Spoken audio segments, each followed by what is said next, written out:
Hi everyone. So it's been a whole year since my last video in this series about my own journey. A few days after my last video, we had a huge, massive storm. There was a hole in my roof. Water started coming in through the light fittings, and then my ceiling collapsed. So that was massively stressful. I had 6 buckets in the kitchen. Every time it rained, it took 3 months to get that fixed, and I was still recovering as well. So that was really quite tough. Had some sort of family issues to sort out. You know how it is, life happens. So I just wanted to do an update on how I am 1 year after my surgery on my right side, and sort of fill you in on what's happened with me medically and things as well. So in terms of my ribs themselves, recovery has been an absolute roller coaster. It does take a very, very long time. It's sort of 2 steps forward, 1 step back. But all in all, it's been really positive. I do still have limits. I'm not 100%, but I'm absolutely fine with that. I said in previous videos, even if I could get to sort of 60%, I'd be fine with that. So I no longer have stabby nerve pain at the front.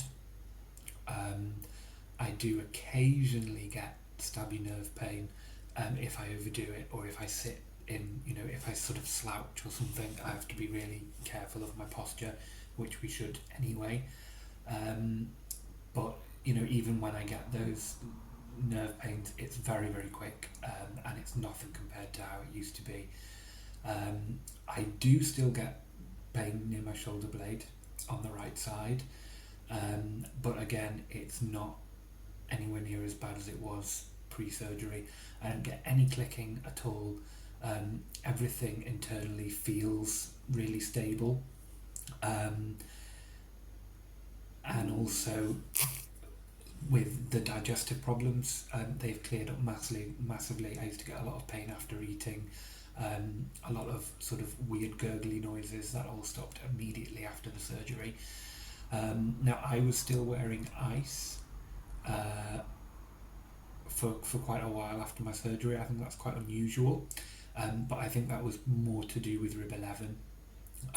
With typical SRS, I wouldn't expect anybody to be wearing ice for 7 months. It was December when I could lie on my right hand side. So I had my surgery in, I think it was June. So July, August, September, October, November, December. So it was 6 months before I could comfortably lie on my right side. I still sleep on the left side, but I can lie on the right side.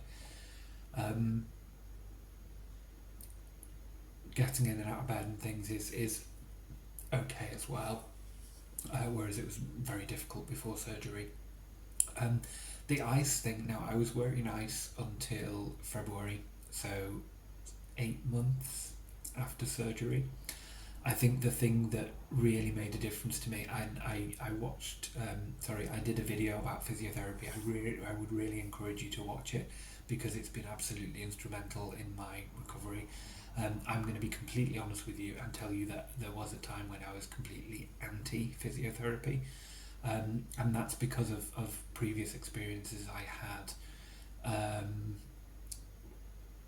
with other things. I was going to say this later, but I'll say it now because it fits. I was diagnosed with Ehlers-Danlos syndrome, hypermobile Ehlers-Danlos syndrome, which I suspected, but I was diagnosed in January, and that explains why, with previous things in my medical history, why physiotherapy hasn't worked for me, because I'm hypermobile and I was being given the wrong exercises and they were making things worse. So I know that now, but I didn't at the time. So after my surgery, I think it was about November, I felt sort of ready to start physiotherapy. I saw a local physiotherapist in my doctor's surgery, and she was just dreadful. I said to her, have you heard of slip and rib syndrome? She said, well, I've heard of it, yes. Um, and she was just a little bit arrogant, and I think that some medical professionals don't want to admit to patients that there are things that they don't know and they haven't heard of. Their sort of inner sort of sense of self is more important than the patient. Of course, it's okay for doctors or for anybody not to know things. In the past 100 years, we've come so far in medicine and in science in general. And imagine if people had the belief that we knew everything and weren't open to learning new things, we would never be where we are. And there are still things that humans need to learn. And I kind of feel that we've reached a point where a lot of people in medicine, not so much in science in general, but in medicine, think, well, we know everything now, so what we can't see doesn't exist. And that's a problem. But I'm digressing now and getting on to another subject. So the physiotherapist didn't know what slip and rib syndrome was. She didn't want to listen to me explain what slip and rib syndrome was. Of course, everything was on my medical notes that I had slip and rib syndrome. My scan was on there. The fact that I'd already had the surgery was on there. And she should really have looked at that, and I expected her to have looked at that and to know why I was going to see her. And she didn't, and that was shocking.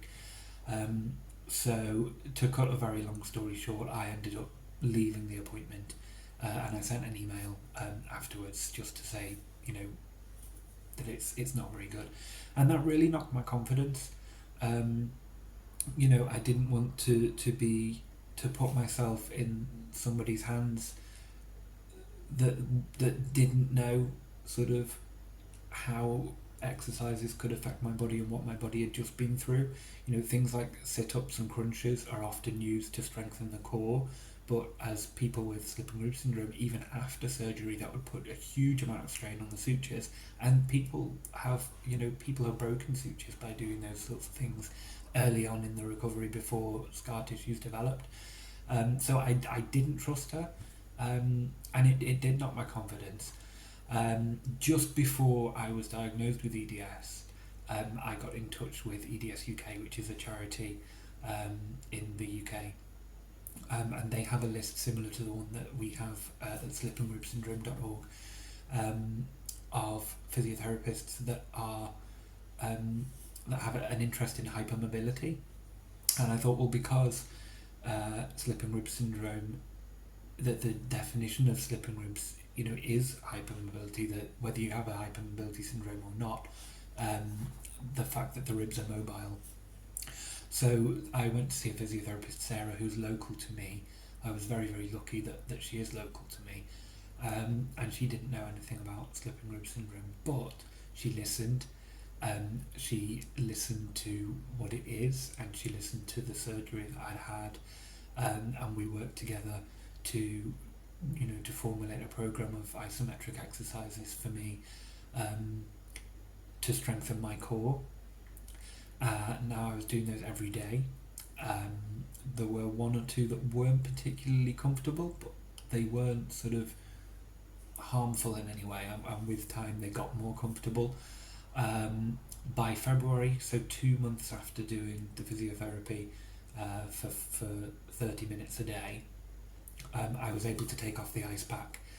And then I'd say about maybe a month ago, I stopped doing physiotherapy for 2 weeks just because I was massively, insanely busy, and then I was wearing ice again. So I think that it's a huge part of recovery. I said in the other video, I'll just say it quickly again, I think the sutures are the first line of defence.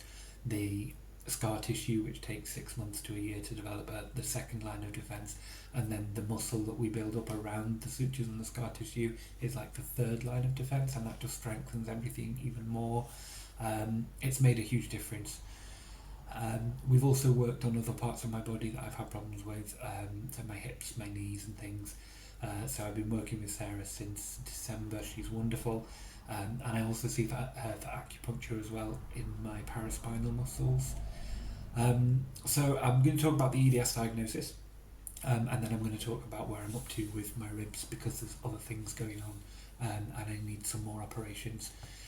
So yeah, in throughout the whole process of me going through this SRS stuff, it sort of dawned on me that a lot of people with SRS have EDS, and I looked into EDS, and a lot of things from my medical history and about me in general, it just really made sense. So I saved up and I went to see Dr. Pauline Howe in Manchester, who her sons, two of her sons have EDS. She's very knowledgeable. She is a consultant rheumatologist, and I was with her for over an hour. She was very thorough. I had heard mixed things about her, so I was a little bit nervous. Some people said that she was very direct, and she was, but not in a bad way. I really liked her approach. I found that she was really caring, and she listened, but she was direct, and I like that, to be honest, from people. So yes, she diagnosed me with hypermobile Ehlers-Danlos syndrome. She also diagnosed me with mild scoliosis um, and fibromyalgia. So the EDS was not a surprise because I was expecting that. The fibromyalgia was a surprise. There's a lot of crossover there, and there's a lot of people with fibro that have EDS, and a lot of people with EDS have fibro, and there's a lot of symptoms that are shared between the two. But fibro, to me, I get a lot of like muscular pain that's not sort of attributed to anything in particular, and that's the fibro. And then there's been things like chronic migraines, problems with sleeping, hypermobility of like joints and things. Like I realise now, looking back, the way I sit sometimes and like the position that my joints are in. Like sometimes I'll sit with my hand sort of like pushed right back like this, and that's not normal. But I didn't realise it wasn't normal. And like my hips, sort of my leg will sort of pop out and pop in again. So yeah, so it's explained a lot. So she wrote to my doctor with the diagnosis. Dr. Hart, who was the doctor that I had all the problems with prior to my SRS diagnosis and afterwards as well with getting the referral, he left the practice, which is good, because I didn't trust him and I didn't want to have dealings with him again. But I kind of wish that he knew that, you know, I have slip and rib syndrome, I have EDS, I have fibromyalgia, and none of this has been in my head.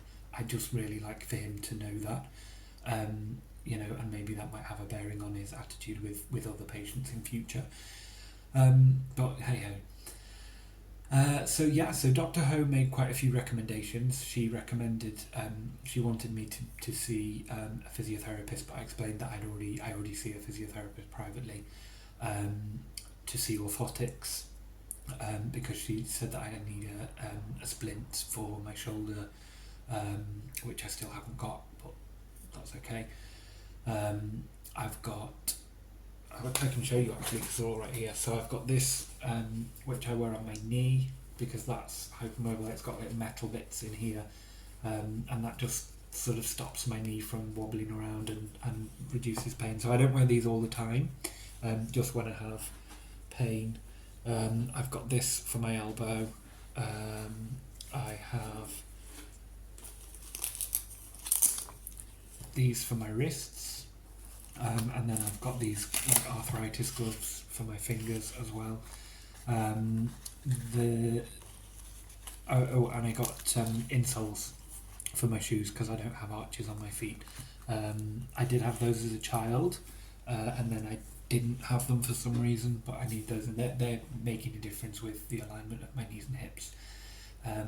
My dentist has been brilliant. She was EDS aware, which I didn't expect. She made me a splint for my jaw because I've got temporomandibular joint dysfunction. I don't know if you can hear my jaw clicks. This is disconnected. This side's okay, it's going, but this side's gone. What else has been going on? Cardiology, so she suspects that I might have postural orthostatic tachycardia syndrome, which is another thing that a lot of people with EDS have. So I've had some heart tests, I need to have some more. I've reduced caffeine massively, which has helped. I used to rely on caffeine quite a lot. So I just have one coffee in the morning, and if I get tired, then I get tired. I used to use it to help me stay awake and things. Um, I've given up Coke, the drink. Um, I miss it, to be honest. But I have non-caffeinated drinks now, and I just sort of deal with it. I have put on a lot of weight, as you can see, and I think that's partly due to inactivity. So I do the physio to strengthen muscles and joints. I can't do cardio at the moment until we figure out what's going on with my heart. I did try going to an accessible gym, and it was my body, like my heart, just couldn't tolerate it. So that's something that I hope to be able to do in future.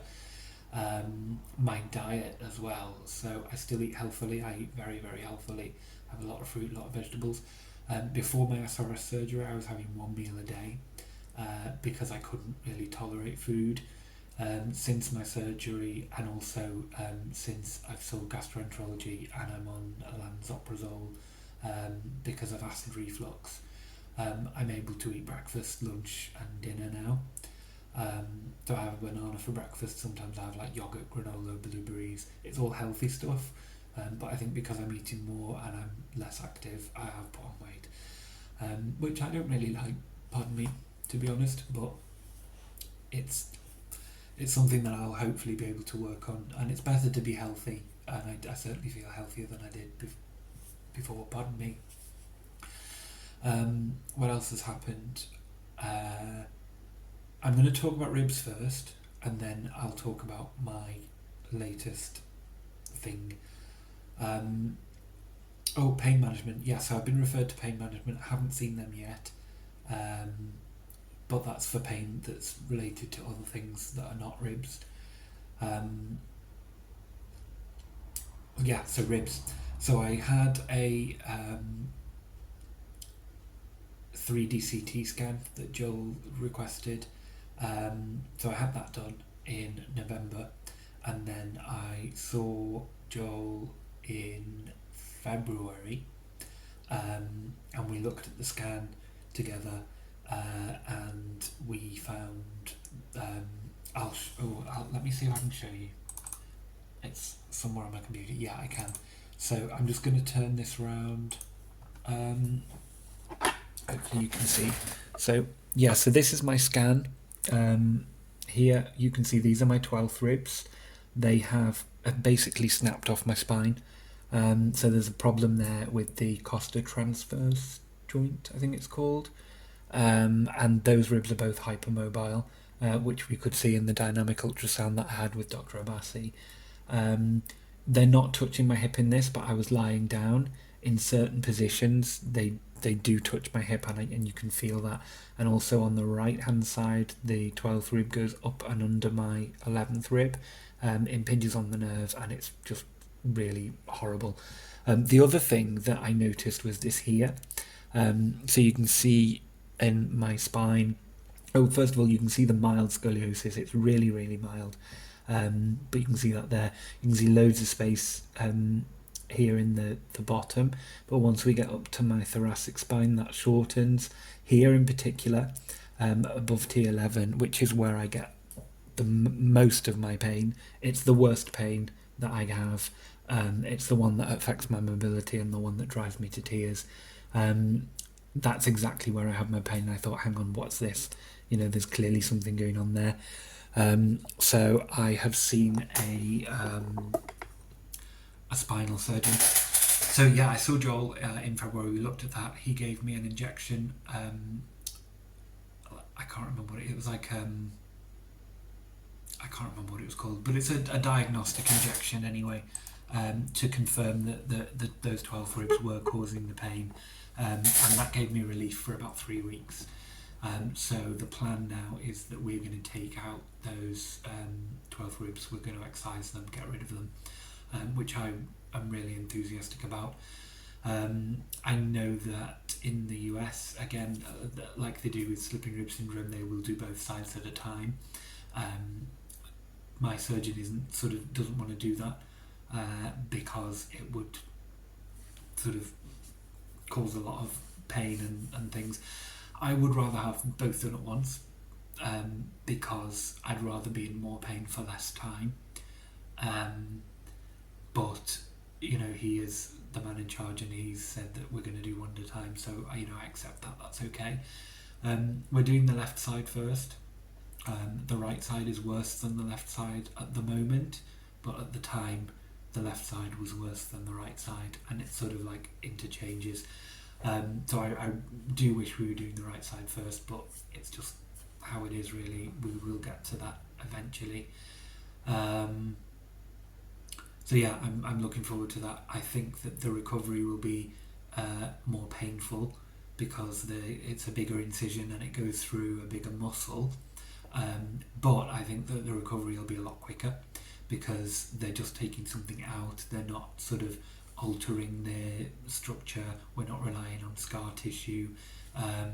So yeah, it'll be quite a quick recovery. I have spoken to some people in the US that have had their 12 ribs removed and had SRS surgery as well, and they've said that compared to the SRS operation, it's a much quicker and easier recovery. So yeah, I'm looking forward to that. One thing that is interesting, I just coughed. I still instinctively, when I cough or sneeze, I still instinctively hold here and press, even after all this time. And that might be something that I always do. So yeah, I'm waiting for a date at the moment to have my 12th rib taken out. I saw a spinal surgeon, again privately, and he thinks, from looking at the picture that I showed him, that it is congenital fusion. So I need to talk to him more about that, because if it was congenital, it's from birth, and I haven't had sort of pain there since birth. I don't know if it's something that's gotten worse or what, I don't know. But he suggests that I have an MRI scan to get a more detailed look. I'm just going to have some water. So I had the MRI scan a month ago. I'm seeing him again on Thursday. It's Tuesday today, so I'm seeing him in a few days. He is thinking about doing some injections, diagnostic injections, to see if that gives me any relief. And there's a possibility that I might be a candidate for radiofrequency ablation.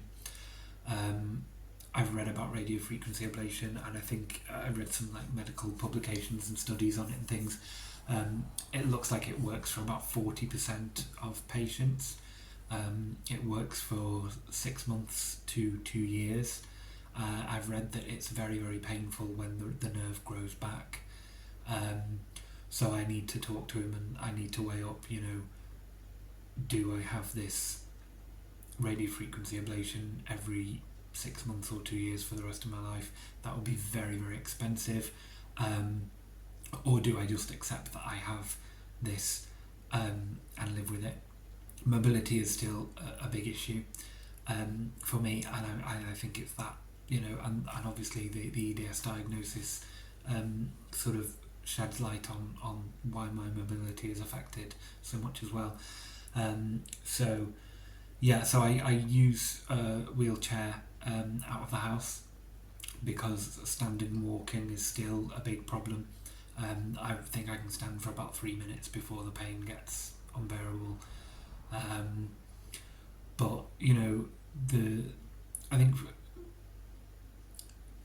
I've come so far on this journey, and if there's nothing more that can be done, I can accept that. But there's a lot of things that I can do, the physiotherapy to help in other areas, and I'll do everything that I can to make things easier.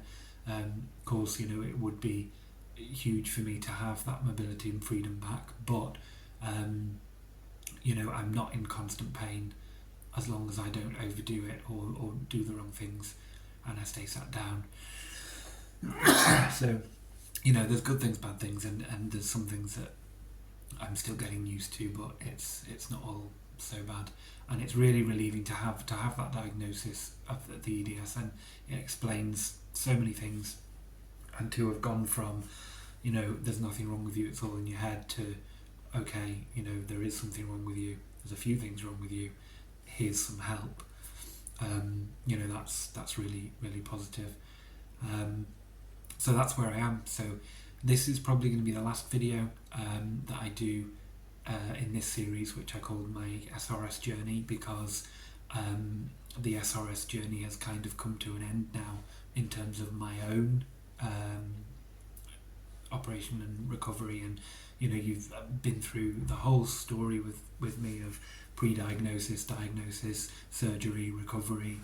I've documented it all, so I hope that you've sort of been able to take something from this, and I hope that people who are new to SRS find comfort in being able to go through the journey with someone else and know what to expect and things, and see that there is hope for the future. There may be some future videos for me that are not in this series, so as you know, the website is going from strength to strength. We now have a shop, we have a team of people. It's really doing what I wanted it to do, and so much more.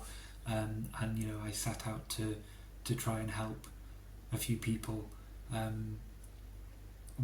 when I started the journey myself, and I couldn't find any help or information anywhere, and it's done that and more. So I'm really proud of that. I'm really pleased that the work that I've done and sharing my journey has been able to help other people, and will help the people of this future, because that's exactly what I wanted to do. There's still a lot of work to do. There's still a lot of work to do with teaching medical professionals and getting the word out there and everything.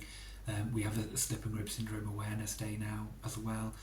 So even though I've been through sort of the pre-surgery and the diagnosis and the surgery, and I'm recovering myself, I'm still going to be working on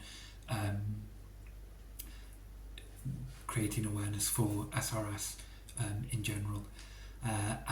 There will be probably more videos from me as well about my journey with rib head syndrome and my 12th ribs, because that's another thing that is not documented in medicine, difficult to diagnose. So I may do a sort of pre-surgery and post-surgery videos on that that can sort of help people who are going through that, or sort of having problems with diagnosis, etc. So thank you for being with me on this journey. Good luck to all of you, and thanks to all of you who have sort of been there for me and things throughout. Thanks.